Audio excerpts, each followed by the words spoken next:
अस्सलामुअलैकुम दोस्तों और साथियों, उम्मीद है आप लोग खैरियत से होंगे। सबसे पहले तो तमाम दोस्तों को मेरी तरफ से ईद उल अज़हा, बड़ी ईद या बकरा ईद की मुबारक हो। इसको बकरा ईद इसलिए कहते हैं कि आज के दिन और आने वाले दिनों में ज़ाहिर है आप कुर्बानी के जो बकरे का गोश्त है वो बहुत खाएंगे। बकरे का जो गोश्त होता है उसको हम मटन कहते हैं, और इसी तरह से जो गाय का गोश्त है जो इस ईद कुर्बान पे आपको मिलेगा तो उसको हम बीफ कहते हैं, और इन दोनों को मिला के हम रेड मीट कहते हैं। इस वीडियो में हम बात करेंगे कि रेड मीट खाने के क्या क्या फ़ायदे हैं। दोस्तों, रेड मीट खाने के बहुत ही ज़्यादा फ़ायदे हैं। वो ऐसे फ़ायदे हैं जो आपको किसी और किस्म का गोश्त जिसको हम वाइट मीट कहते हैं यानी चिकन और फिश, तो उससे नहीं मिल सकता है। इसमें सबसे बड़ा फ़ायदा जो मैं अगर आप लोगों को बताना चाहूँ वो ये है कि जो रेड मीट होता है उसके अंदर प्रोटीन होती है, सबसे ज़्यादा प्रोटीन होती है, और ख़ुसूसियत क्या है कि कम कैलोरीज होंगी और प्रोटीन ज़्यादा होगी। कार्बोहाइड्रेट इसके अंदर ज़ीरो होता है, कार्बोहाइड्रेट इसके अंदर ना होने के बराबर होता है, लेकिन प्रोटीन का जो ये सोर्स है इसमें एक ऐसी सलाहियत है जो किसी और ज़रिए में प्रोटीन के नहीं है।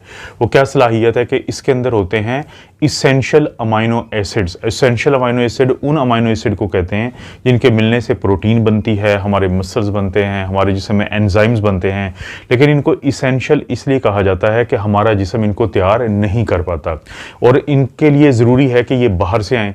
अब बाहर से आने के दो ज़राए हैं, एक तो ये होता है कि दालों से आ जाएं या पौधों से आ जाएं, और एक है कि रेड मीट से आ जाएं। फ़र्क क्या है कि जो दालों से आएंगे या रेड मीट से आएंगे वो जो दालों से और पौधों से आएंगे वो सारे के सारे नहीं होंगे, वो 9 होते हैं, ये 9 होते हैं जो इसेंशियल अमाइनो एसिड। लेकिन जो रेड मीट है यानी जो मटन है, जो बीफ है, उसके अंदर ये सारे के सारे होते हैं। इसीलिए रेड मीट को हम कहते हैं कि ये कंप्लीट प्रोटीन है, जबकि इसके मुकाबले में जो एनिमल सोर्स होता है, जो प्लांट सोर्स होता है या दालें होती हैं, वो इनकम्प्लीट प्रोटीन सोर्स है। एक तो ये बहुत बड़ा फ़ायदा है जो रेड मीट का आपको खाने को मिलेगा। दूसरे नंबर पे आता है आयरन। ये जो रेड मीट होता है बकरे और ये जो गाय का गोश्त, इसके अंदर होती है हीम प्रोटीन।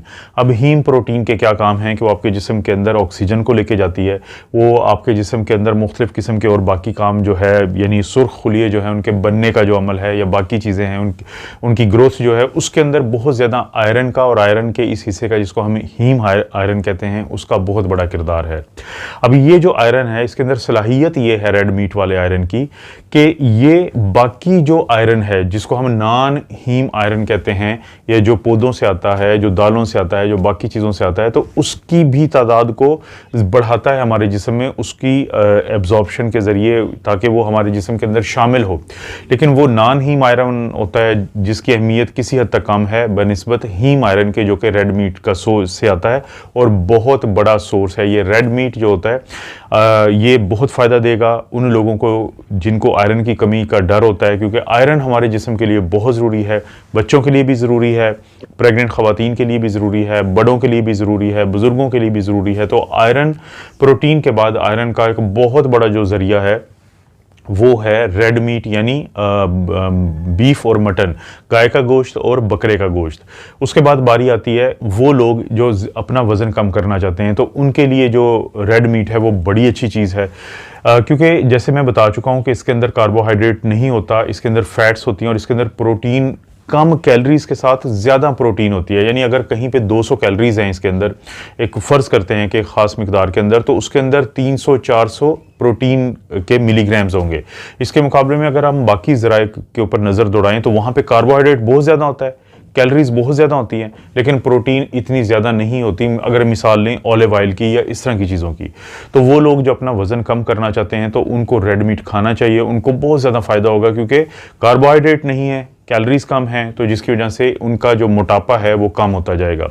इसलिए आपने देखा होगा कि जो लोग भी डाइटिंग करते हैं तो उनको जो एक्सपर्ट्स हैं वो ये कहते हैं कि आप हाई प्रोटीन डाइट लें, तो ये फ़ायदा है। उसके बाद बारी आती है फैट्स की। 55% से ज़्यादा रेड मीट के अंदर वो फैट्स होती हैं जिनको हम अनसैचुरेटेड फैट्स कहते हैं, यानी लिएक एसिड नामी। तो और ये वो फैट्स होती हैं जिसको हम अक्सर हवाला देते हैं कि ओलिव ऑयल के अंदर भी यही फैट्स हैं, ये आपके जिस्म के लिए हेल्दी फैट्स हैं, ये आपको फ़ायदा देती हैं, या आपके अंदर जो बैड कोलेस्ट्रॉल होता है LDL उसको ज़्यादा बढ़ावा नहीं देती। तो इसलिए रेड मीट जो है उसके अंदर जो अक्सर फैट्स हैं वो अनसेचुरेटेड हैं, ना कि वो ट्रांस या सेचुरेटेड हों। इसलिए कोशिश करें कि जब आप गोश्त खाएंगे तो उसके अंदर जो चिकनाई है उसको, या जो आपको नज़र आ रहा होता है कि उसके साथ चर्बी होती है, उसको साइड पे कर दें। तो जो रेड मीट है, यानी प्योर रेड मीट, वो खाने की कोशिश करें, तो वो आपको जो फैट्स भी आएंगी वो आपके लिए हेल्दी फैट्स होंगी। उसके बाद अगर हम बात करें कि जो गोश्त के अंदर ना सिर्फ ये कि कैलोरीज कम हैं, प्रोटीन ज़्यादा हैं, उसके बाद हेल्दी फैट्स हैं, कार्बोहाइड्रेट्स कम हैं, बल्कि जो बाकी मिनरल्स और विटामिन्स हैं वो अच्छी खासी तादाद में है। विटामिन B12 जो आपके जिस्म के लिए बहुत ज़रूरी है, आपके असाबी निज़ाम के काम करने के लिए ज़रूरी है, आपके दिमाग के लिए, सोच के लिए, याददाश्त के लिए ज़रूरी है, तो उसका बहुत अहम ज़रिया जो है वो रेड मीट होता है। विटामिन B6 और B3 ये दोनों बहुत अहम ज़रिया हैं रेड मीट उनको हमारे जिस्म में लाने का। इसी तरह से जो सेलेनियम है, अक्सर जो आप जाते हैं डॉक्टर के पास कि आपको कमज़ोरी है ज़हनी और जिस्मानी, तो वो जब आपको कोई भी मल्टी विटामिन देते हैं तो उसके अंदर सेलेनियम होता है। तो सेलेनियम है, और भी मुख्तलिफ़ किस्म के जो ये विटामिन्स होते हैं, और इसी तरह से पोटेशियम है, कॉपर है, ये चीज़ें जो हैं आपके जिस्म के लिए बहुत ज़रूरी होती हैं। और ये आपको सब कहाँ से मिल रही हैं? रेड मीट के साथ। यानी बाकी तमाम फ़ायदों के साथ आपको ये है कि आपको मिनरल्स और विटामिन्स भी मिल जाते हैं।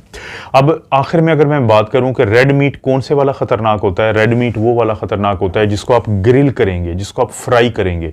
जब आप बहुत ज़्यादा आंच पे ज़्यादा देर तक उसको पकाने की कोशिश करेंगे, वो खतरनाक है। ख़ासतौर पे ये जो हम बारबेक्यूज़ वगैरह बनाते हैं, या फिर अगर आप उसको फ्राई करेंगे, मिर्च मसाले बहुत ज़्यादा डाल देंगे, तो उसके जितने भी फ़ायदे हैं वो कम हो जाएंगे। और एक और आपने ख्याल रखना है कि जब भी आप गोश्त को, रेड मीट को कुछ मसाले लगा के महफूज करने की कोशिश करेंगे, काफ़ी अरसे के लिए रखेंगे, या आप वो रेड मीट खाएंगे जो कि ये डब्बों में आता है, तो वो आपके लिए ठीक नहीं है। उसके अंदर कुछ ना कुछ ऐसे अज्जा पैदा हो जाते हैं जो जिनके बारे में कहा जाता है कि वो खुदा न खास्ता कार्सिनोजेनिक है, वो कैंसर पैदा करने वाली जो अंतों की कैंसर होती है उसकी वजह बनने के किसी हद तक चांसेस होते हैं। लेकिन जो आम अनप्रोसेस जो अभी कुर्बानी का गोश्त होगा, उसका जो रेड मीट है वो आपकी सेहत के लिए बहुत अच्छा है। लेकिन अच्छी से अच्छी चीज़ भी अगर आप उसको बहुत ज़्यादा क्वांटिटी में और बहुत ज़्यादा दिनों के लिए मुसलसल खाना शुरू कर देंगे तो वो आपके लिए ठीक नहीं रहेगी।